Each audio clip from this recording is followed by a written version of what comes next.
Hello my dear friends, आप सबका welcome है, स्वागत है आपके अपने चैनल वेब स्टूडियो गेयर में। तो फ्रेंड्स, जैसा कि आप सभी लोगों को पता है कि बीपीएससी टीआरई थर्ड का आंसर की प्राइमरी का 1 to 5 का आ चुका है और बहुत दिन से इंतज़ार था आंसर की का आप सभी लोगों को।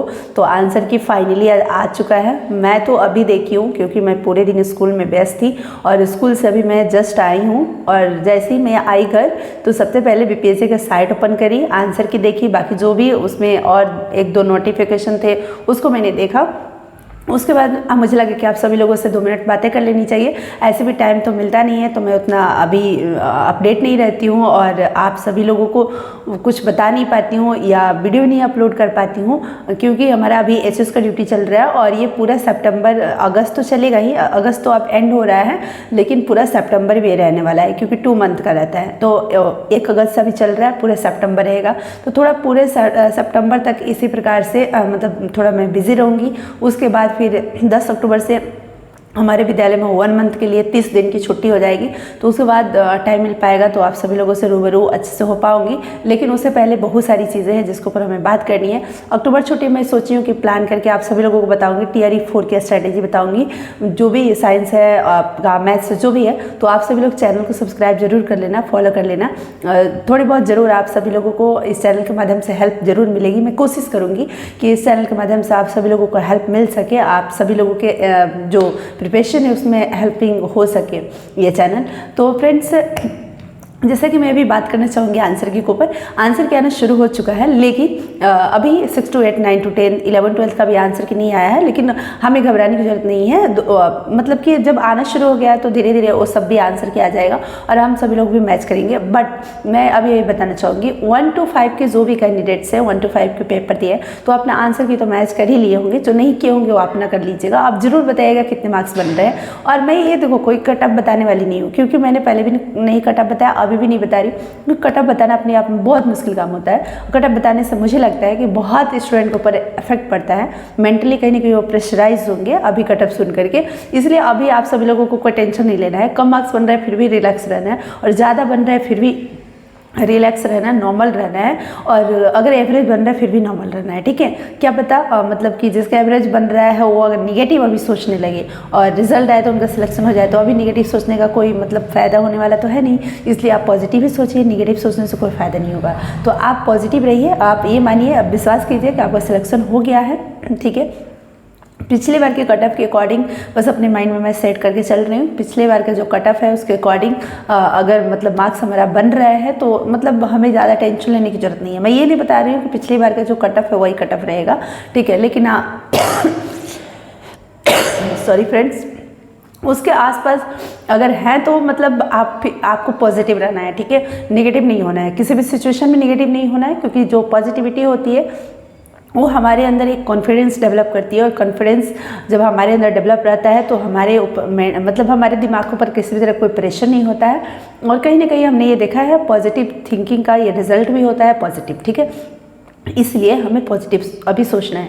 1 to 5 के जो आंसर किया है आप सब लोग मैच कर लेना। मैंने देखा मतलब सेट वाइज करके आंसर की दिया गया है, बहुत अच्छे तरीके से दिया गया है। आप सभी लोग ईजिली उसको मैच कर सकते हैं, उसमें कोई परेशानी का सामना नहीं करना पड़ेगा क्योंकि उसमें GH जो भी है सेट नंबर वो अपना सेट के अकॉर्डिंग अपना आप मिला लेंगे, कोई परेशानी आपको नहीं होगी। अब 6 to 8 का आंसर किया आएगा तो फिर हम लोग मैच कराएंगे 9 to 10। मेरा तो 6 to 8 और 9 10 दोनों को मैच कराना है। 2 मैंने पेपर दिया, बाकी जिन लोगों ने 1 to 5, 6 to 8, 9 to 10 सब दिया है तो सभी देखेंगे। लेकिन मैं तो यही कहना चाहूँगी 1 कैंडिडेट 1 रिजल्ट होना चाहिए क्योंकि एक कैंडिडेट भाई एक ही सीट पर जॉब करेंगे, 10 जगह तो करेंगे नहीं। उन्हें क्या फ़ायदा, उनको कोई फ़ायदा नहीं है 4 जगह रिजल्ट लेने से, उनको एक जगह जॉब करना है। तो अगर 2 जगह 3 जगह इसलिए पेपर दे देते हैं कोई भी कि चलो भाई यहाँ अगर नहीं मेरा सिलेक्शन होता है तो यहाँ हो जाएगा, एक ऑप्शन के लिए, चलो ये तो ठीक है। लेकिन रिजल्ट देने की जब बात आती है ना तो सभी जगह रिजल्ट दिया जाता है।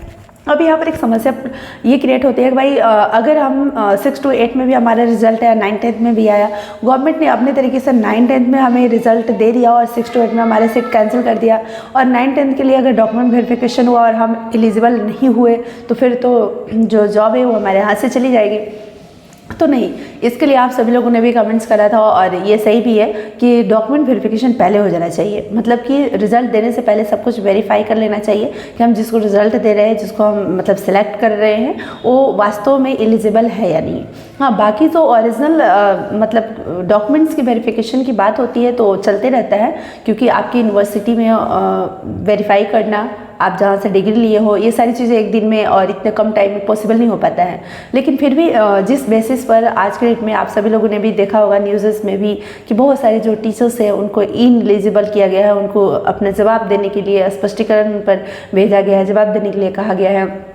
किन्हीं के पास सीटेट का मार्क्स उतना वैलिड नहीं है जितना होना चाहिए, किन्हीं के पास सर्टिफिकेट नहीं अवेलेबल है, किन्हीं के पास सब्जेक्ट कॉम्बिनेशन ही मैच कर रहा है। तो ये सारी चीज़ें तो हमें लगता है कि रिजल्ट से पहले देखी जा सकती है और ये देख के ही रिजल्ट देना चाहिए। मैं फ्रेंड्स हरियाणा स्टेट का पेपर देने गई थी और जब पेपर देकर आई थी तो रिजल्ट बना था। तो रिजल्ट देने से पहले मुझे नहीं पता था कि मेरा रिजल्ट होने वाला है, लेकिन उससे पहले बुलाया गया वेरिफिकेशन के लिए। तो मुझे दोबारा जाना पड़ा वहाँ वेरिफिकेशन के लिए। मतलब एक बार सोचो एग्जाम देने और दूसरी बार फिर वेरिफिकेशन के लिए जाना, ठीक है, वो भी अचानक से। और आप सबको पता है कि पटना टू दिल्ली की जो रूट होता है ना, इसमें जल्दी टिकट नहीं मिलते हैं। लेकिन फिर भी मैं किसी भी तरह से गई। मुझे लगा कि वेरिफिकेशन के लिए बुलाने का मतलब कि हमारा रिजल्ट आएगा, मेरा रिजल्ट बना है, मैं मतलब पास हुई हूँ, इसलिए बुलाया जा रहा है।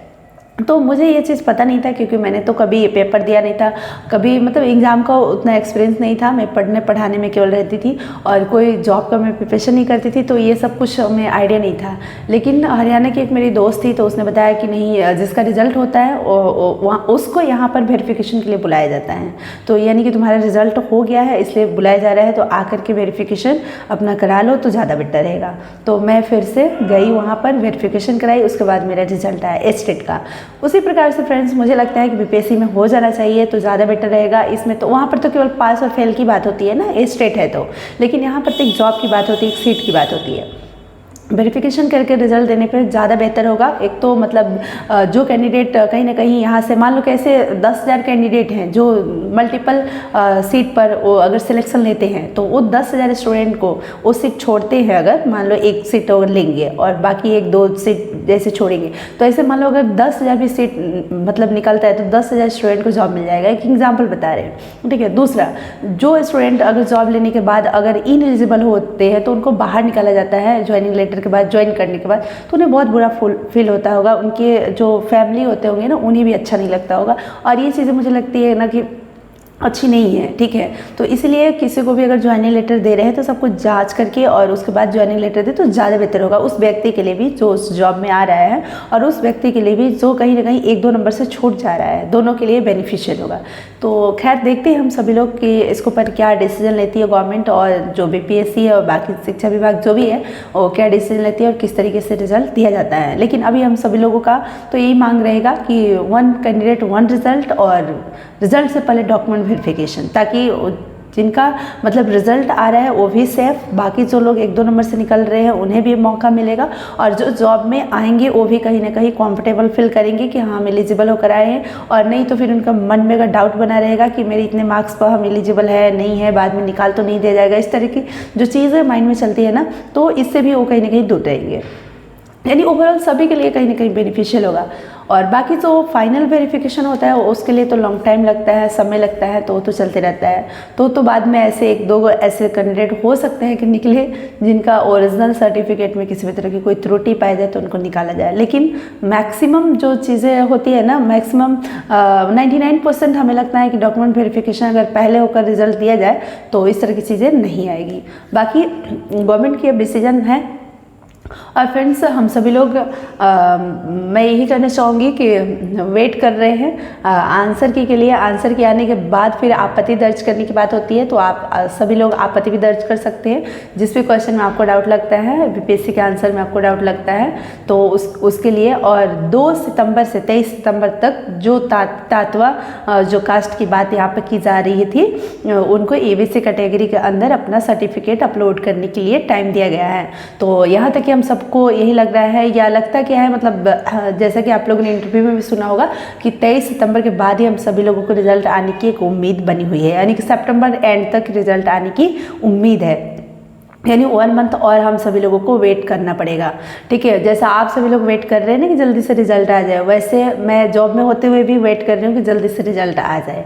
क्योंकि अभी मतलब कि अभी की जो हमारी ड्यूटी है ना कुछ इस प्रकार की है कि मुझे लग रहा है कि 10 दिन के अंदर, 1 दिन के अंदर, मतलब 1 दिन मेरे लिए काफ़ी ज़्यादा, मतलब कि एक होता है ना कि 1 दिन 1 साल के इक्वल, उस प्रकार का अभी है। ठीक है, तो मैं ये सोच रही हूँ जितना जल्दी रिजल्ट आ जाए, लेकिन मैं जितना ज़्यादा सोच रही हूँ जल्दी रिजल्ट आए उतना लेट हो रहा है, इसलिए मैं अब सोचना छोड़ दी हूँ। ठीक है, और मैं बस अपना जो काम है वो काम कर रही हूँ, क्योंकि अभी एचएस की ड्यूटी है। तो आप सभी लोगों को मैंने बताया ही था, काफ़ी हार्ड ड्यूटी होती है, मतलब काफ़ी एक रिस्पॉन्सिबिलिटी वाली ड्यूटी होती है, काफ़ी चीज़ें जो होती है वो कवर करनी पड़ती है।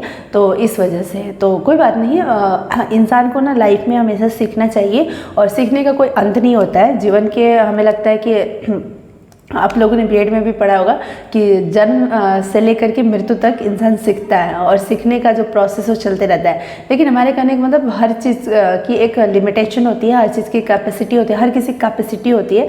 तो अपनी कैपेसिटी के अंदर कोई व्यक्ति सीख सकता है, लेकिन कैपेसिटी के से ज़्यादा अगर आप कोई भी चीज़ करते हो तो फिर आपके हेल्थ पे के ऊपर उसका इफेक्ट पड़ना शुरू होता है, जो कि मेरे साथ हो रहा है। इस वजह से मैं ये चाह रही हूँ कि जल्दी से जल्दी रिजल्ट आए, और जो आगे की जो हमारी जर्नी है उसको मैं क्लियर करूँ, और आगे मेरा जो भी कुछ भी है, क्योंकि इस वजह से ना मतलब सब कुछ मेरा पेंडिंग है, मैं कुछ डिसाइड नहीं कर पा रही, कुछ आगे कर नहीं पा रही, कुछ सोच नहीं पा रही हूँ।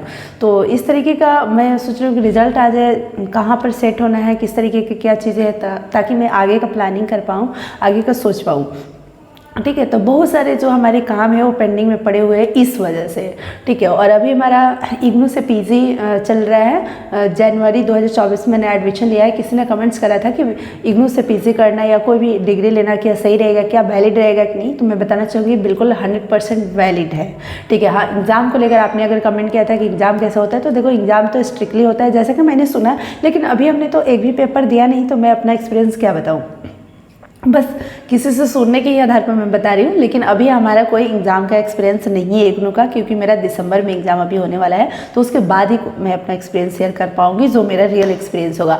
अभी तो मैं सुनी सुनाई बातें ही बता सकती हूँ और कुछ नहीं। जैसे आपने भी सुना होगा कि टफ एग्ज़ाम होता है, वैसे मैंने भी सुना, लेकिन कहीं कहीं मैंने ये भी सुना कि उतना ज़्यादा नहीं होता है। जैसे हमारे friends Pataliputra university, Patna university में तो एग्ज़ाम पीजी का ऐसे ही होता है जैसे इग्नू में होता है, स्ट्रिक्टली कोई चीटिंग वगैरह नहीं, वैसे इग्नू में भी होता है। तो मुझे नहीं लगता है कोई ज़्यादा डिफरेंसेस है। मैंने अपना पीजी का पाटलिपुत्रा में एग्ज़ाम दिया था, ट्रेनिंग के दौरान मेरा पेपर पड़ा था, तो मैंने दिया था।